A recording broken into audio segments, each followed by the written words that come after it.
اعوذ باللہ من الشیطان الرجیم، بسم اللہ الرحمن الرحیم۔ السلام علیکم پیاری بہنوں اور بھائیوں، امید ہے آپ سب ٹھیک ہوں گے، خوش ہوں گے۔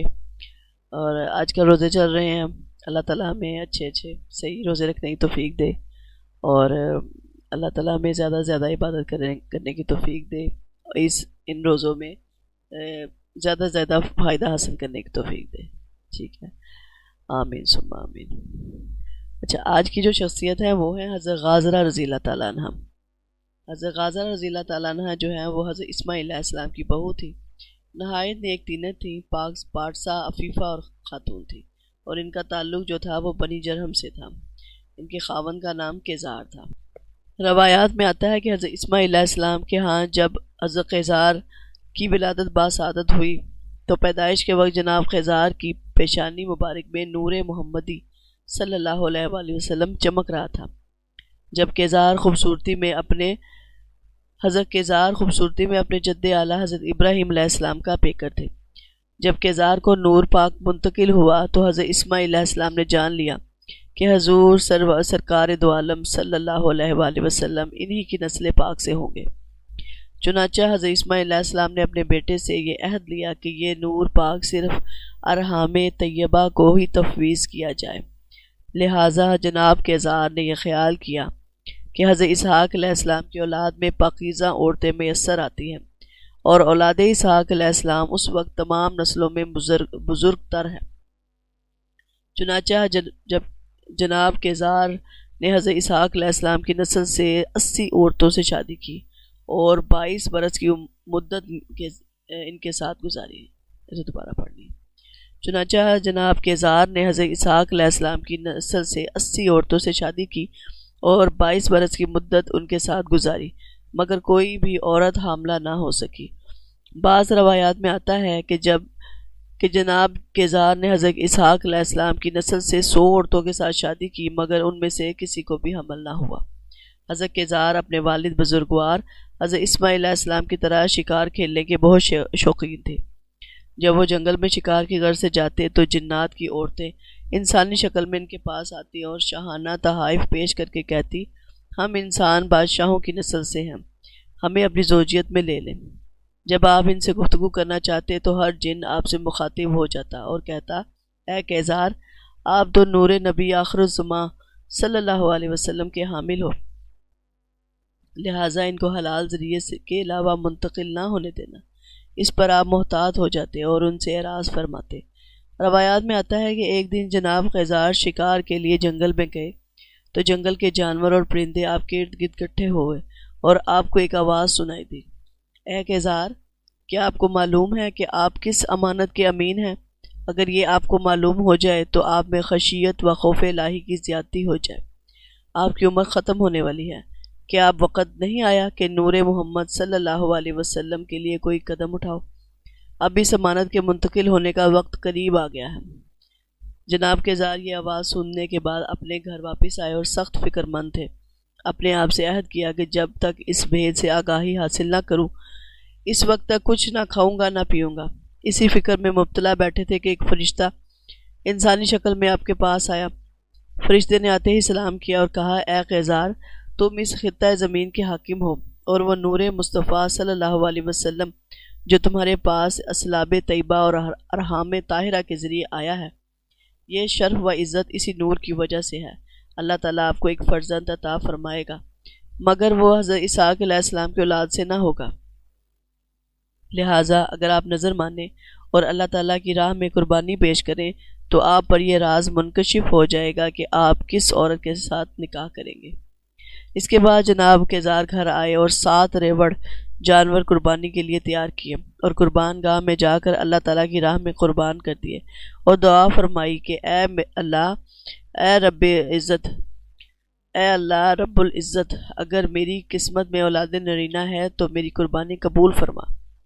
جناب قیزار قربانی پیش کرتے جاتے، سرخ آگ کا ایک شعلہ آتا اور قربانی کے جانور کو آسمان کی طرف اٹھا کر لے جاتا، حتیٰ کہ آسمان سے ایک ندا آئی، تمہاری دعا اللہ نے قبول کر لی ہے اور تمہاری قربانی بھی قبول ہو گئی ہے۔ اب یہاں سے اٹھو اور فلاں درخت کے سائے میں جا کر سو جاؤ، خواب میں جو کچھ نظر آئے اس پر عمل کرو۔ جناب قیصر نے خواب میں دیکھا کہ ایک ندا کرنے والا کہہ رہا ہے، یہ نور پاک ہے جو تمہاری پیشانی میں چمک رہا ہے، وہ نور مصطفیٰ صلی اللہ علیہ وسلم ہے جن کی وجہ سے ساری کائنات پیدا کی گئی ہے۔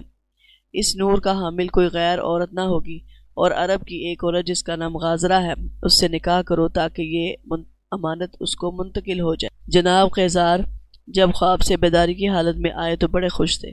گھر واپس آ کر اطراف و کنان میں آدمی روانہ کیے تاکہ غازرہ نامی عورت کی تلاش کیا جا سکے۔ چنانچہ ایک ایسی لڑکی ملی جو بنو ظہیر عامر میں سے تھی، یہ قبیلہ قحطان کی اولاد میں سے تھا اور قبیلہ کا نام بنی جرہم تھا، لہٰذا جناب قیصر نے نکاح کا پیغام دے کر شادی کر لی۔ زفاف کے نتیجے میں وہ نور پاک ان کی سلب سے حضرت غازرہ رضی اللہ تعالیٰ عنہ کے رحم پاک میں منتقل ہو گیا۔ جب حضرت غازرہ رضی اللہ تعالیٰ عنہ حاملہ ہوئی تو جناب قیصر بہت خوش ہوئے۔ حضرت آدم علیہ السلام کا وہ تابوت جو جناب قیصر کے پاس تھا، اس کے بارے میں حضرت اسحاق علیہ السلام کی اولاد بار بار ان سے تقاضا کرتی تھی اور یہ دلیل دیتی تھی کہ نبوت کا سلسلہ حضرت اسحاق علیہ السلام کی اولاد میں مقرر ہے اور آپ کی اولاد میں صرف ایک نبی آئے گا اور نور مصطفیٰ صلی اللہ علیہ وسلم آپ کو مل چکا ہے، اس لیے اب تابوت پر ہمارا حق ہے۔ لیکن جناب قیصر کا یہ کہنا تھا کہ اس کی حفاظت میرے سپرد کی گئی ہے اور یہ میرے پاس میرے والد حضرت اسماعیل علیہ السلام کی طرف سے عطیہ ہے، لہٰذا اس پر میرا حق ہے۔ ایک روز جناب قیصر نے تابوت کھولنا چاہا مگر کھول نہ سکے۔ غیب سے ایک آواز آئی، اس کا کھولنا صرف انبیاء کے لیے مخصوص ہے اور پیغمبر کے علاوہ اسے کوئی نہیں کھول سکتا، چونکہ آپ نبی نہیں ہیں اس لیے یہ آپ سے نہیں کھلے گا، البتہ اس تابوت کو اگر حضرت یعقوب علیہ السلام کے حوالے کر دیں کیونکہ موجودہ دور میں ان کے علاوہ کوئی دوسرا نہیں کھول سکتا۔ جناب قیصر نے اس کے بعد اپنی زوجہ مطہرہ حضرت غازرہ رضی اللہ تعالیٰ عنہ کو نصیحت کی کہ آپ حمل سے ہیں، اللہ تعالیٰ ہمیں نیک و سعادت مند بیٹا عطا فرمائے گا، بیٹے کا نام جمیل رکھنا۔ ایک روایت میں آتا ہے کہ بیٹے کا نام حمل رکھنا۔ جناب قیصر اس کے بعد تابوت لے کر کنعان کی طرف چل پڑے کیونکہ حضرت یعقوب علیہ السلام وہاں پر تھے۔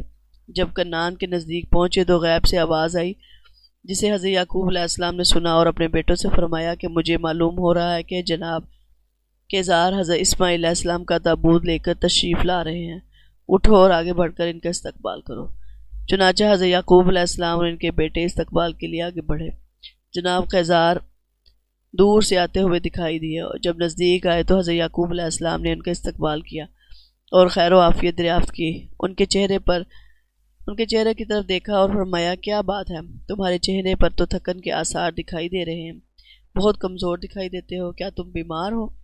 جناب قیصر حضرت یعقوب علیہ السلام کی بات سن کر کہا، ایسی کوئی بات نہیں، اصل بات یہ ہے کہ جو نور محمد صلی اللہ علیہ وسلم میرے پاس تھا وہ مجھ سے میری بیوی کو منتقل ہو گیا ہے۔ حضرت یعقوب علیہ السلام نے دریافت فرمایا، کیا یہ نور پاک حضرت اسحاق علیہ السلام کے آل میں منتقل ہوا ہے؟ جناب قیصر نے کہا، نہیں، یہ نور غازرہ رضی اللہ تعالیٰ عنہ نامی عربی النسل لڑکی کے ہاں منتقل ہوا ہے۔ یہ سن کر حضرت یعقوب علیہ السلام نے فرمایا کہ تمہیں مبارک ہو غازرہ کہ ہاں آج رات ایک بیٹا پیدا ہوگا اور نور محمدی کے ثمرات تمام عرب میں جاری و ساری ہوں گے۔ میں نے دیکھا کہ آسمان کے دروازے کھلے اور ان سے فرشتے انسانی لباس ملبوس زمین کی طرف اترے ہیں، اور میں جانتا ہوں کہ یہ سب کچھ نور محمدی صلی اللہ علیہ وسلم کی برکت کی وجہ سے ہے۔ جناب قیصر نے حضرت یعقوب علیہ السلام سے پوچھا کہ آپ کو ان تمام حالات و واقعات کا علم کیسے ہوا؟ تو حضرت یعقوب علیہ السلام نے فرمایا کہ آج رات آسمانوں کے تمام دروازے کھول دیے گئے تھے، زمین و آسمان کی وسعتوں میں ہر طرف نور ہی نور دکھائی دے رہا تھا، آسمان سے ملائکہ کی ٹولیاں اترتی نظر آئیں اور ان کے پروں پر رحمت اور برکات کی ہوائیں تھیں، اور میں سمجھ گیا کہ آج نور مصطفیٰ صلی اللہ علیہ وسلم کی آمد ہے۔ اس کے بعد جناب قیصر نے تابوت حضرت یعقوب علیہ السلام کے سپرد کیا اور اپنے گھر کی طرف روانہ ہو گئے۔ جب گھر آئے تو دیکھا کہ بیوی ولادت سے فارغ ہو چکی ہیں اور ان کی گود میں ایک خوبصورت بچہ ہے جس کی پیشانی پہ نور محمدی صلی اللہ علیہ وسلم چمک رہا ہے۔ اس خوبصورت بچے کا نام جمیل یا حمل رکھا گیا۔ حضرت غازرہ رضی اللہ تعالیٰ عنہ کے برگزیدہ خاوند جناب قیصر کی وفات کے زمن میں روایات میں آتا ہے کہ جب ان کا بیٹا جمیل سن بلوغ کو پہنچا تو جناب قیصر اپنے بیٹے کے ہمراہ ایک پہاڑ پر گئے اس وقت ملک الموت انسانی شکل میں آئے اور جناب قیصر سے کہا کہ میں آپ سے رازداری کی ایک بات کرنا چاہتا ہوں۔ جناب قیصر نے اپنا کان فرشتے کے منہ کے ساتھ لگا دیا اور ملک الموت نے کان کے راستے سے روح قبض کر لی۔ جناب قیصر وہی زمین پر آ گرے۔ یہ دیکھ کر جناب جمیل کو غصہ آیا اور کہنے لگے، تم نے میرے والد محترم کو کیا کر دیا ہے کہ تم نے میرے باپ کو مار دیا ہے؟ ملک الموت نے کہا، ذرا آگے بڑھ کر دیکھو تو صحیح کہ تمہارے والد زندہ ہیں یا مردہ۔ جناب جمیل آگے بڑھے اور دیکھا کہ والد بزرگوار انتقال کر چکے ہیں۔ ان کی توجہ اپنے والد محترم کی طرف ہوئی تو ملک الموت وہاں سے غائب ہو گئے۔ جب جناب جمیل نے نظر اٹھا کر دیکھا تو وہاں پر کوئی بھی نہ تھا۔ وہ سمجھ گئے کہ یہ ملک الموت تھے جو روح قبض کر کے چلے گئے ہیں۔ کچھ دیر کے بعد حضرت اسحاق علیہ السلام کی اولاد میں سے چند لوگ ادھر آئے اور جناب قیصر کی تجہیز و تکفین کر کے ان کو اس جگہ پر دفن کر دیا۔ حضرت غازرہ رضی اللہ تعالیٰ عنہ کے دیگر حالات اور انتقال کے بارے میں کسی تاریخ سے بھی معلوم نہیں ہو سکا۔ جی جناب، یہ تھی آج کی شخصیت حضرت غازرہ رضی اللہ تعالیٰ عنہ۔ اللہ حافظ۔